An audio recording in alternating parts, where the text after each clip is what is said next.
Sáquennos de aquí. Entrevista a María Simma. Nicky Elch. Editorial. Gratis lo recibiste, gratis ofrécelo.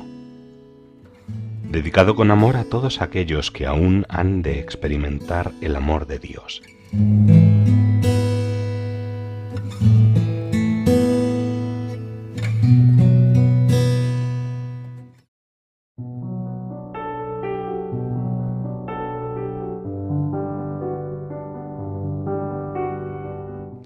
Los obispos y el Papa.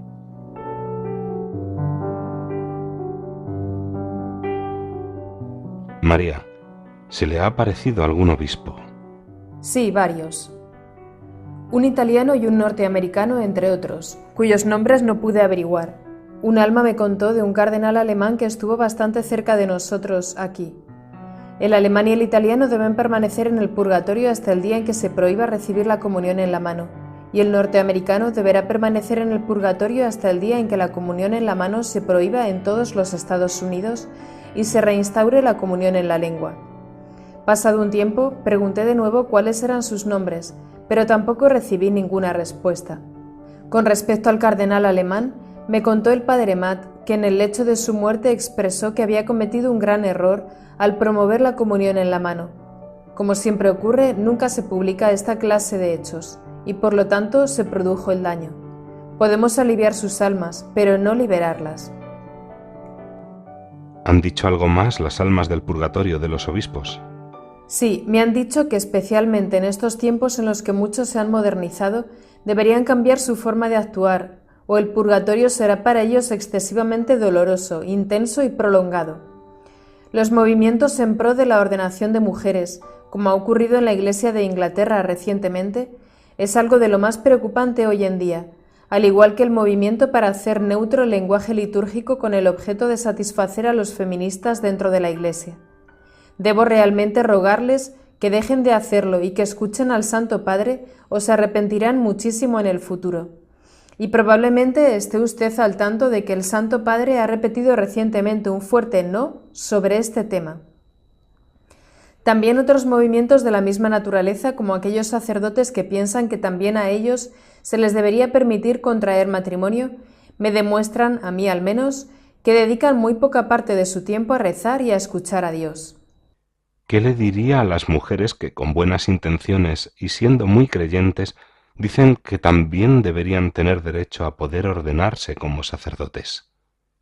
En primer lugar, les diría que le recen mucho al Espíritu Santo para que las ayude a esclarecer el tema.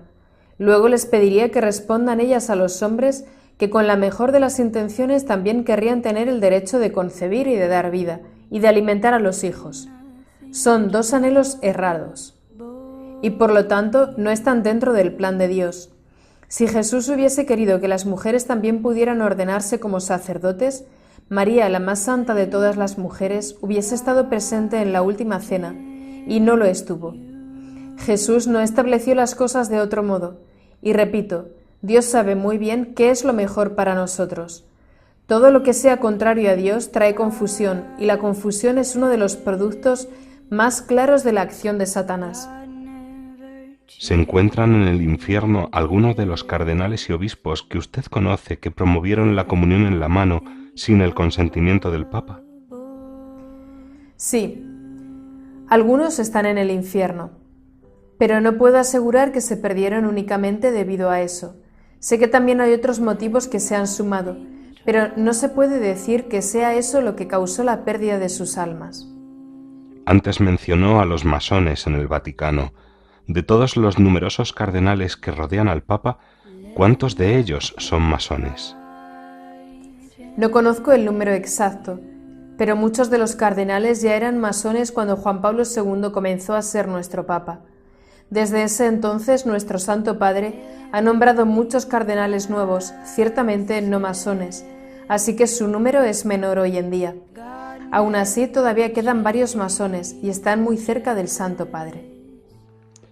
¿Qué le han comentado las benditas ánimas del purgatorio sobre el Santo Padre actual? Me han dicho que hemos de rezar mucho por él, porque se encuentra constantemente en gran peligro, pero a ello debo agregar que muchas almas del purgatorio lo están protegiendo. Por otro lado, el Santo Padre ya ha tomado las medidas oportunas para que su sucesión en el papado sean adecuadas. María, ¿el Santo Padre sabe de usted, de sus experiencias y de su apostolado? Sí, Ahora que sé la importancia que da a la humildad y a la obediencia, y de manera especial a sus directores espirituales y a los obispos, ¿puedo entonces presuponer que mientras continúa con su apostolado por las almas, también obedece en todo momento al Papa Juan Pablo II? sí, por supuesto. Si no lo hiciera así, sería una gran hipócrita. Por supuesto que soy obediente al Papa. Al ver su gran potencial para la santidad, nuestra Madre lo crió y eligió. Y ante esas enormes gracias que nuestra Madre le dio, el Papa respondió decidiendo públicamente que su lema sería Totus Tuus. Le tengo mucho cariño y mucho respeto y rezo por él constantemente. Y aunque no me identificara tanto con él y supiera otras cosas acerca de él, siempre le sería obediente, porque eso es lo que Dios quiere de nosotros, ya que él, solo él, es el verdadero sucesor de San Pedro, la roca sobre la que Jesús construyó su iglesia. Entonces, tanto usted como sus experiencias y su apostolado tienen la bendición de nuestro Santo Padre actual, el Papa Juan Pablo II. Sí, tengo su bendición para seguir con mi apostolado. ¿Alguna vez han venido a verle cardenales, obispos u otras personas conocidas del clero de Roma? Sí, en los últimos años han venido a visitarme dos, un obispo y un arzobispo. Ambos son devotos de María y aman la Iglesia y son grandes defensores de Medjugorje. También ambos están cerca del Santo Padre, pero a fin de protegerlos de ataques innecesarios, prefiero no mencionar sus nombres. Mire, ya son las 2:30. ¿Qué le parece si nos tomamos un descanso? Un poco de aire fresco de primavera sería bueno, ¿no cree?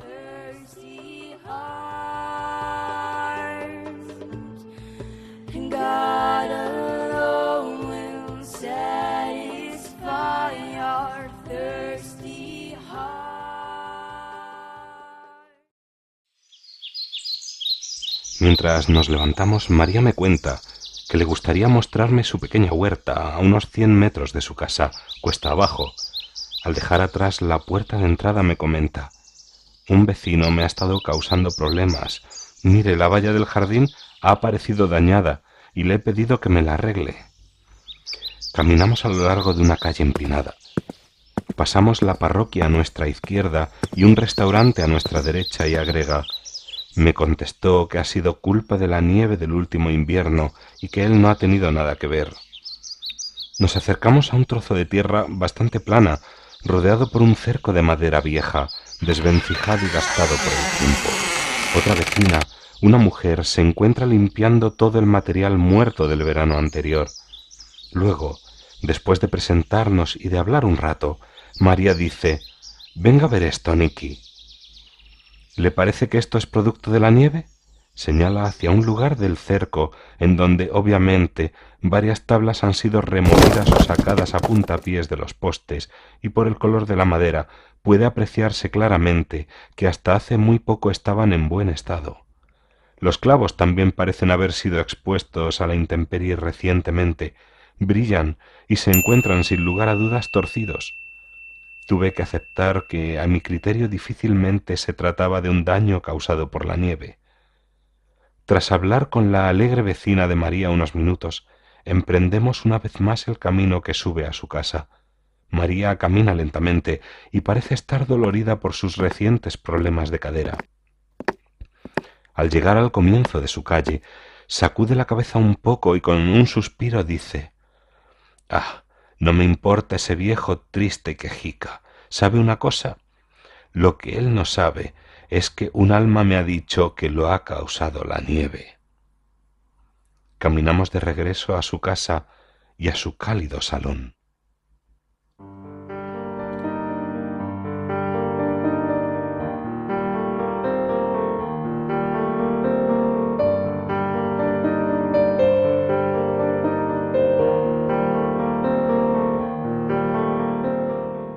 Sacerdotes y hermanas religiosas.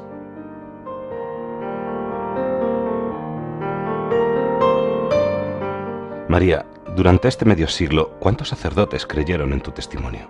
Oh, dudo de que hayan sido más de un cuarto del total de los sacerdotes que hay, y me refiero a los que creen profundamente. Por supuesto, los sacerdotes modernos no creen una palabra de esto. ¿Por qué cree usted que el porcentaje es tan bajo? Las almas del purgatorio me han dicho que nunca antes en la historia de la Iglesia esta ha estado tan mal como ha estado hoy en día. En todas partes reina el pecado de apostasía, y es a los sacerdotes a quienes se los considerará más responsables de ello. En lugar de rezar y enseñar la palabra, parece que corren de un lugar a otro estudiando psicología, oratoria, contabilidad o lo que sea. Aprendiendo cómo acercarse a su público, son ellos los que han de mostrar al pueblo cómo acercarse a Jesús y a María a través de la oración, y no tratar de aprender ellos mismos a ajustarse con esta sociedad tan secularizada. Ciertamente se han olvidado de que si ellos y las personas a su cargo rezan, Jesús arreglará todo lo demás para que se acomode cada uno en su sitio. Muéstreme una parroquia en la que se rece de verdad y que las cosas no vayan bien. No podrá. Cuando los sacerdotes dicen que sus experiencias no pueden ser ciertas porque no aparecen en la Biblia, ¿cómo les responde? Dios es muy capaz de permitir cosas que no se encuentran específicamente detalladas en la Biblia. Solamente por el hecho de que tu nombre o esa montaña de allí afuera no se encuentren específicamente en la Biblia no significa que Dios no nos ame infinitamente o no considere tu alma más importante que el universo entero, y no significa que la montaña no esté dentro de sus planes. Por otra parte, muchas prácticas de la Iglesia, como el rosario, la del Sagrado Corazón o el escapulario, fueron manifestadas mediante revelaciones privadas y por lo tanto no se encuentran mencionadas en la Biblia. Jesús mismo nos habló acerca del purgatorio, y la Biblia está llena de referencias respecto a la necesidad de rezar por los difuntos. Todo lo que se enseñe en contra o frene el amor entre unos y otros, incluyendo a los que ya han fallecido, no proviene de Dios. Muchas veces hay quien se pregunta por qué tenemos que rezar a María o a los santos cuando podemos ir en primera clase y hablar directamente a Jesús. Entre ellos algunos sacerdotes y religiosas. ¿Qué les diría? Dios nos puso a todos aquí para que nos ayudemos unos a otros en esta vida. Y si otras personas con su buen ejemplo pueden enseñarnos algo acerca de las muchas formas de llegar al cielo, ¿por qué no habríamos de aceptar su ayuda? Al dejar a María y a los ángeles de lado, las otras religiones difícilmente han ganado algo. Al contrario, han perdido prácticamente a los mejores intercesores delante del trono de Dios. Quien no escucha a su hermano ni tampoco lo ayuda, no merece esta vida. Creo que ese ir en primera clase y dirigirse solamente a Jesús encierra un orgullo mal disimulado. Al igual que un niño crece a lo largo de su vida con sus hermanos y hermanas, primos, tíos y tías, así también crece un cristiano estudiando y recibiendo ayuda de los santos, cuyas vidas están bien documentadas, y de las personas santas que nos rodean hoy en día. A quienes se atreven a decir que no necesitan a la Santísima Virgen María les pregunto, ¿qué fue lo que les dijo Jesús a San Juan y a su madre minutos antes de dar su último suspiro en la cruz? Mujer, ahí tienes a tu hijo. Hijo, ahí tienes a tu madre. ¿Nos dejará Jesús ir en primera clase, entre comillas, si ignoramos a la madre que lo engendró, lo educó y lo enseñó? Desafío a que digan que realmente conocen a Jesús si no escuchan esas palabras pronunciadas en el mismo momento en que moría por cada uno de ellos. Escucharles hablar contra María me duele terriblemente. Imagínese cómo debe dolerle a Jesús. Pero María ahora, en estos años, se está apareciendo en el mundo entero. Casi parece que en cada rincón de este mundo afligido. Y así está guiando a un inmenso número de personas de nuevo hacia su Hijo. ¿Han dicho algo más las almas del purgatorio acerca de los sacerdotes de ideas modernas y su papel y comportamiento en público? Sí lo han dicho. Lo que menos les gusta es cuando se dejan sus hábitos para mezclarse con el pueblo. Y lo mismo con las religiosas. Al obrar así, se pierde el respeto necesario que deberíamos mostrarles. Han hecho votos para servir a Jesús y no para ser como el resto de las personas. ¿Hay sacerdotes en el purgatorio? ¿Qué les lleva allí con más frecuencia? Sí, hay muchos sacerdotes en el purgatorio. No sabría decirle el porcentaje exacto o la frecuencia de ciertos pecados, pero lo que más rápidamente se me viene a la cabeza son las faltas de obediencia al Santo Padre, faltas de amor hacia la Santa Misa, faltas de amor a la oración y el ayuno, no haber leído el breviario y, repito, la comunión en la mano. Usted probablemente sepa mejor que yo que el tema de dar la comunión en la mano es altamente controvertido. ¿A qué se debe? El problema es que no se ha contado la historia completa y deberíamos investigar e informarnos bien. La ley de la Iglesia establece que debe haber algunos reclinatorios para aquellas personas que quieran recibir la Eucaristía de rodillas y en la lengua. Estas fueron las palabras del Papa Pablo VI. Así las parroquias que no los tengan ya no están siendo obedientes.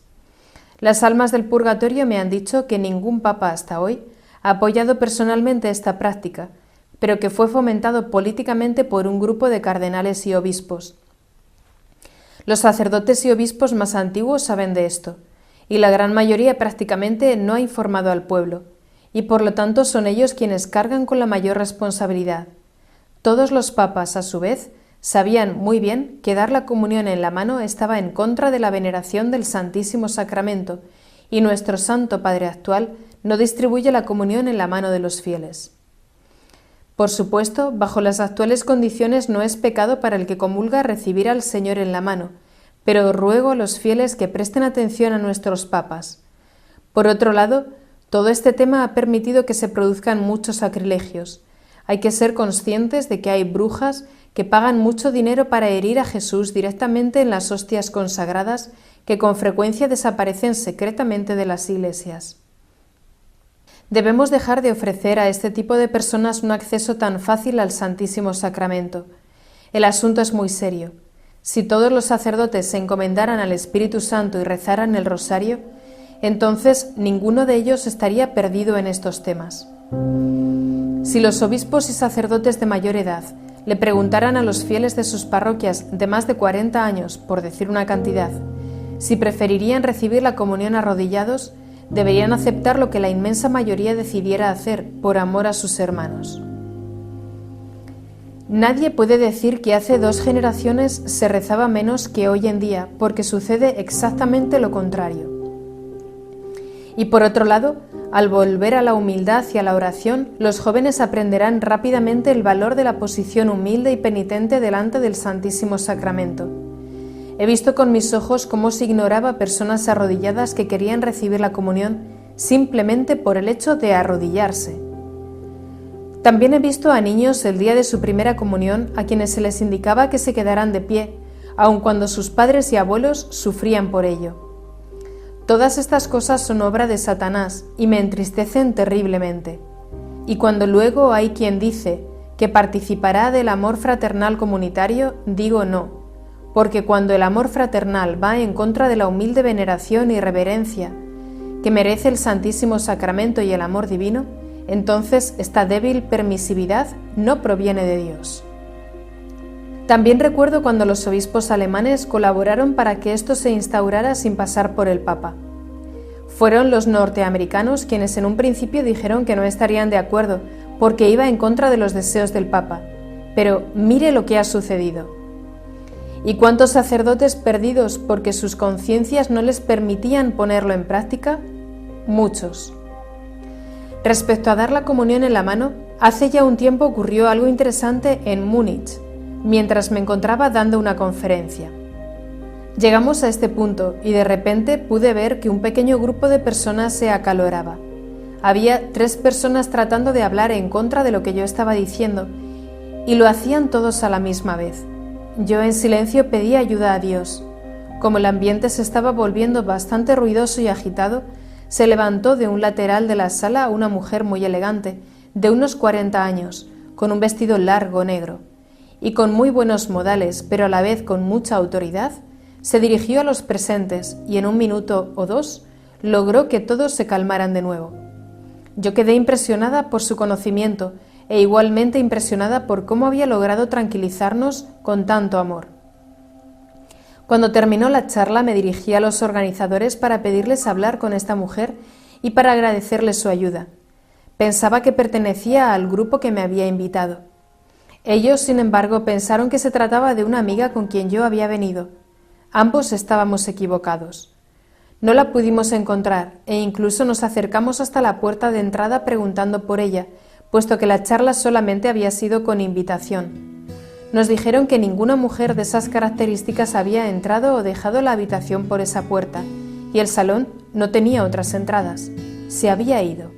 ¿Se trató de un alma del purgatorio? Seguramente sí, y algunos de nosotros rezamos por ella.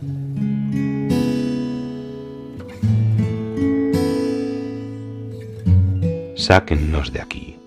Entrevista a María Sima. Nicky Elch. Editorial.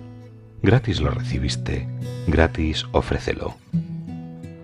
Dedicado con amor a todos aquellos que aún han de experimentar el amor de Dios.